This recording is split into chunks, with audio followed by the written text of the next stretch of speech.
Assalamualaikum warahmatullahi wabarakatuh. Baiklah, saya di sini akan menjelaskan tentang konsep manajemen dakwah. Nah, apa sih? Kenapa sih konsep manajemen dakwah itu memerlukan materi-materinya itu dibutuhkan dalam konsep manajemen dakwah itu? Nah, jawabannya itu yang pertama itu adalah karena dakwah merupakan kewajiban muslim.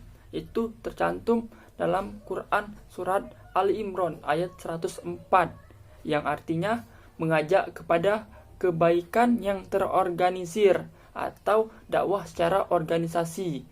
Dan kemudian yang ada alasan lain tuh karena problem dakwah adalah problem dalam hidup manusia.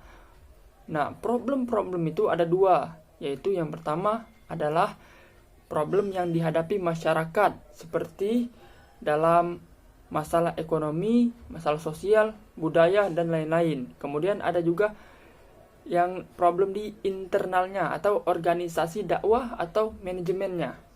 Yang dimana internal itu bisa disebut juga POAC yang dimana berisi dai, mad'u, media atau metodenya.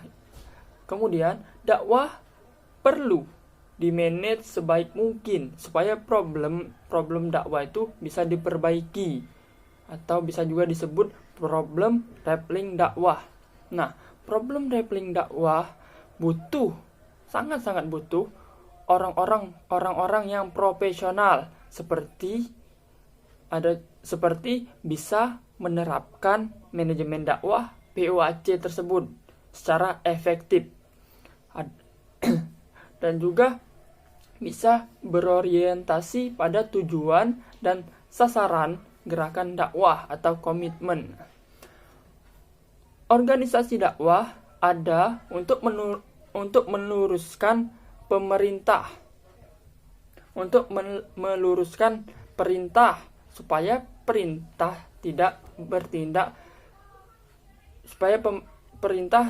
bertindak semena-mena dan bisa terkontrol oleh organisasi dakwah. Nah, maksudnya itu adalah supaya dalam organisasi dakwah itu bisa terkontrol dan pemimpinnya itu tidak melakukan semena-mena atas jabatannya, supaya bisa terkontrol oleh orang-orang yang profesional. Nah, kemudian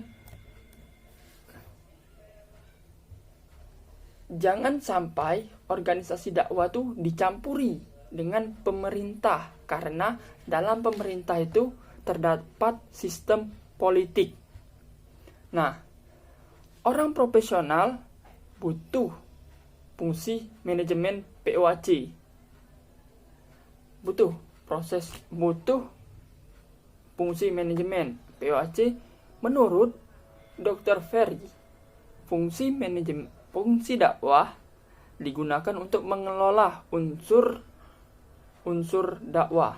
Nah, orang profesional harus menjadi pemimpin dakwah yang profesional, harus memiliki integritas kepemimpinan seperti harus memiliki iman, harus memiliki amal, harus memiliki ilmu, dan juga harus memiliki 4 sifat Nabi.